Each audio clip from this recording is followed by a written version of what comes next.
Hello friends, ओम श्री गणेशाय नमः। आप सभी का हमारे यूट्यूब चैनल पे हार्दिक स्वागत है।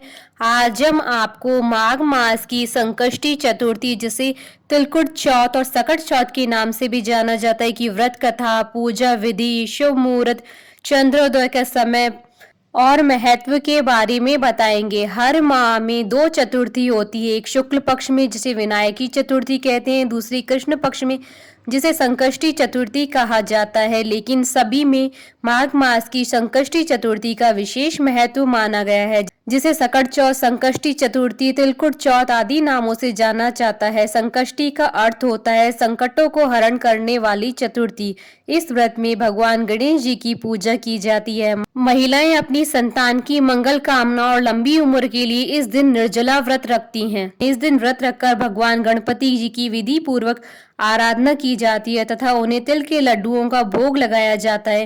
रात में चंद्र दर्शन के बाद इस व्रत को खोला जाता है।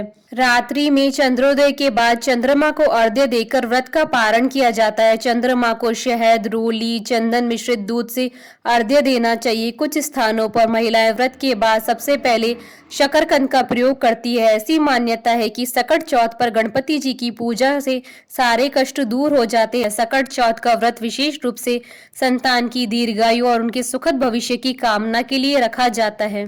पद्म पुराण के अनुसार इस व्रत को स्वयं भगवान गणेश जी ने मां पार्वती को बताया था। वैसे तो हर महीने की कृष्ण पक्ष की चतुर्थी गणेश चतुर्थी कहलाती है, लेकिन माघ मास की चतुर्थी तिल संकटा चौथ कहलाती है। पद्म पुराण के अनुसार आज ही के दिन कार्तिकेय के साथ पृथ्वी की परिक्रमा लगाने की प्रतिस्पर्धा में उन्होंने पृथ्वी की बजाय भोलेनाथ और मां पार्वती की 7 बार परिक्रमा की थी। तब शिव जी ने प्रसन्न होकर देवों में प्रमुख मानते हुए उनको प्रथम पूजा का अधिकार दिया था। माघ मास की संकष्टी चतुर्थी का व्रत करने से घर परिवार में आ रही विपदा दूर होती है। कई दिनों से रुके मांगलिक कार्य संपन्न होते हैं तथा भगवान श्री गणेश असीम सुखों की प्राप्ति कराते हैं। इस दिन गणेश कथा सुनने अथवा पढ़ने का विशेष महत्व माना गया है। व्रत करने वालों को इस दिन व्रत कथा पढ़नी या सुननी चाहिए, तभी व्रत का संपूर्ण फल प्राप्त होता है। सकट चौथ पर माँ अपने बच्चों के लिए व्रत रखती है। ऐसा माना जाता है कि जो बच्चे गंभीर रोग से पीड़ित होते हैं उनके लिए यदि माँ इस दिन व्रत रखे तो लाभ मिलता है। वहीं यह व्रत बच्चों को बुरी नजर से भी बचाता है। इसके साथ ही जो माँ अपने बच्चों के लिए इस दिन व्रत रखती है वे बच्चे जीवन में कई तरह के संकटों से दूर रहते हैं। इस दिन बालचंद्र गणेश जी की पूजा की जाती है। पुत्रवती स्त्रियां पुत्र सुख की समृद्धि के लिए व्रत रखती हैं। इस दिन स्त्रियां निर्जल व्रत रखती हैं। सूर्यास्त से पहले गणेश संकष्टी चतुर्थी व्रत कथा की पूजा होती है। इस दिन तिल का प्रसाद खाना चाहिए। दूर्वा, शमी, बेलपत्र, गुड़ में बने तिल के लड्डू चढ़ाने चाहिए। संकष्टी चतुर्थी का शुभ मुहूर्त पंचांग के अनुसार इस बार संकष्टी चतुर्थी 31 जनवरी 2021 रविवार के दिन है। चतुर्थी तिथि प्रारंभ होगी 31 जनवरी 2021 को रात्रि 8:24 पर और चतुर्थी तिथि का समापन होगा अगले दिन 1 फरवरी 2021 को शाम 6:24 पर चंद्रोदय का समय 31 जनवरी 2021 को रात्रि 8:48 से 9 बजे तक है। तिल संकष्टी चतुर्थी व्रत की विधि। बालचंद्र गणेश जी की पूजा संकट चौथ को की जाती है। प्रातः काल नित्य कर्म से निवृत्त होकर षडोपचार विधि से गणेश जी की पूजा करें और गणेश जी की वंदना करें।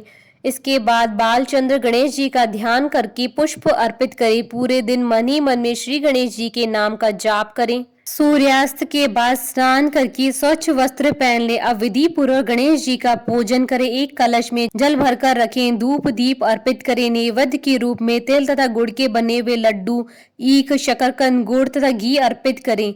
यह नैवेद्य रात्रि भर बांस के बने हुए डलिया टोकरी में ढक यथावत रख दिया जाता है। पुत्रवती स्त्रियां पुत्र सुख की समृद्धि के लिए व्रत रखती है। इस ढके हुए नैवेद्य को पुत्र ही खोलता है तथा भाई बंधुओं में बांटता है। ऐसी मान्यता है कि इससे भाई बंधुओं में आपसी प्रेम भावना की वृद्धि होती है। अलग अलग राज्यों में अलग अलग प्रकार के तिल और गुड़ के लड्डू बनाए जाते हैं। तिल के लड्डू बनाने के हेतु तिल को भूनकर गुड़ की चाशनी में मिलाया जाता है। फिर तिलकुट का पहाड़ बनाया जाता है। तत्पश्चात गणेश पूजा करके तिलकुट के पहाड़ को तोड़ा जाता है। गणेश पूजन के बाद चंद्रमा को कलश से अर्घ्य अर्पित करें, धूप दीप दिखाएं, चंद्रदेव से अपने घर परिवार की सुख और शांति के लिए प्रार्थना करें। इसके बाद एकाग्रचित्त होकर कथा सुने या सुनाएं। सभी उपस्थित जनों में प्रसाद बांट दें। महिलाएं इस दिन दूध और शक्करकंदी खाकर अपना व्रत खोलती है। महिलाएं अगले दिन ही अनाज ग्रहण करती हैं। पूजन के समय गणेश मंत्र का जप करें। गणेश मंत्र का जप करते हुए 21 दूर्वा गणेश जी को अर्पित करनी चाहिए। साथ ही भगवान गणेश जी को बूंदी के लड्डुओं का भोग लगाना चाहिए। संकष्टी चतुर्थी के दिन गणपति जी की पूजा करने से घर में नकारात्मक प्रभाव दूर होते हैं और शांति बनी रहती है। ऐसा कहा जाता है कि गणेश जी घर में आ रही सारी विपदाओं को दूर करते हैं और व्यक्ति की मनोकामनाओं को पूर्ण करते हैं। चंद्र दर्शन भी चतुर्थी के लिए बहुत ही शुभ माना जाता है। सूर्योदय से प्रारंभ होने वाला यह व्रत चंद्र दर्शन के बाद संपन्न होता है। पूरे साल में संकष्टी चतुर्थी के 13 व्रत रखे जाते हैं। सभी व्रत के लिए अलग अलग व्रत कथा है। माघ संकष्टी चतुर्थी व्रत कथा। ऋषि शर्मा ब्राह्मण की कथा आरंभ करें। देवी पार्वती जी ने पूछा, माघ के महीने में किस गणेश जी की पूजा करनी चाहिए? उस दिन पूजन में किस चीज का भोग लगाना चाहिए और किस प्रकार का आहार लेना चाहिए? इसे विस्तार पूर्वक बतलाने का अनुग्रह करें। श्री गणेश जी ने उत्तर दिया, हे माता, माघ मास में भालचंद्र नाम की गणेश जी की पूजा करनी चाहिए। हे माते, इस दिन तिल के 10 लड्डू बनाएं, 5 लड्डू देवताओं को अर्पित करें और बाकी बचे 5 लड्डू ब्राह्मण को दान करें। साथ ही ब्राह्मण की श्रद्धा पूर्वक पूजा करें, उन्हें दक्षिणा दें। इसके बाद स्वयं भी तिल के 10 लड्डुओं का भोजन करें। इसके बारे में आपको राजा हरिश्चंद्र की कथा सुनाता हूँ। सतयुग में हरिश्चंद्र नाम के एक यशस्वी राजा हुए थे। वे क्षत्रिय धर्मपरायण में चतुर, सज्जन स्वभाव, सत्वक्ता और विद्वान ब्राह्मणों के आराधक थे। हे देवी, उनके राज्य में अधर्म का नाम तक नहीं था तथा कोई भी व्यक्ति गरीब, लूला, लंगड़ा अथवा दुखी न था। सभी व्यक्ति रोग रहित एवं चिरायु होते थे। उनके राज्य में ऋषि शर्मा नाम के एक तपस्वी ब्राह्मण रहते थे। एक पुत्र को प्राप्त करने के पश्चात उनका स्वर्गवास हो गया। पुत्र का पालन पोषण उनकी धर्म पत्नी करने लगी। भिक्षा मांगकर वह विधवा ब्राह्मणी पुत्र का भरण पोषण करती थी। उस ब्राह्मणी ने माघ महीने की संकटा चतुर्थी का व्रत किया। वह सदैव गोबर से गणपति जी की मूर्ति बनाकर उसका पूजन किया करती थी। हे माते, भिक्षा मांगकर ही उसने तिल के 10 लड्डू बनाए। इसी के मध्य उसका पुत्र गणेश जी की प्रतिमा अपने गले में बांधकर कहीं खेलने चला गया। तब एक चांडाल कुमार उस ब्राह्मणी के 5 साल के बालक को जबरदस्ती पकड़कर अपने आवा में बैठाकर उस आवे को बंद कर दिया और मिट्टी के बर्तनों को पकाने हेतु उसमें अग्नि दे दी। बच्चे की माता जब अपने बालक को ढूंढने लगी तब उसके ना मिलने पर वह बहुत दुखी हुई। वह ब्राह्मणी रोती भिलकती हुई श्री गणेश जी की प्रार्थना करने लगी, हे गणेश जी, हाथी के समान मुख वाले, विशाल काय वाले, आप मुझ दुखियारी की रक्षा कीजिए। हे लंबोदर, हे विनायक, हे 4 भुजाओं वाले, हे मस्तक पर चंद्रमा को धारण करने वाले, दयावंत, मैं पुत्र के विरह में दुखी हूँ, आप मेरी रक्षा करें।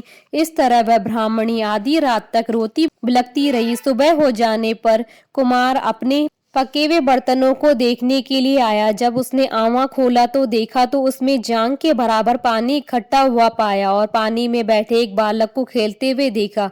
इस आश्चर्यजनक घटना को देखकर वह आश्चर्यचकित हो गया और डर के मारे कांपने लगा। इस अद्भुत घटना की खबर उसने राज दरबार में आकर दी और उसने अपने द्वारा किए दुष्कर्म को भी राज्यसभा में बता दिया। कुम्हार ने कहा कि हे महाराज हरिश्चंद्र, मैं अपने बुरे कार्य के लिए मृत्यु के योग्य हूँ। उसने पुनः कहा कि महाराज, अपनी पुत्री के विवाह हेतु मैंने अनेक बार मिट्टी के बर्तनों को पकाने के लिए आंवा लगाया, लेकिन मेरे बर्तन कभी नहीं पके और हमेशा कच्चे ही रहे। तब मैंने डरकर एक तांत्रिक से इसकी वजह पूछी। उसने कहा कि तुम बिना बताए किसी लड़के की बलि चढ़ा दो, तुम्हारा आंवा पक जाएगा।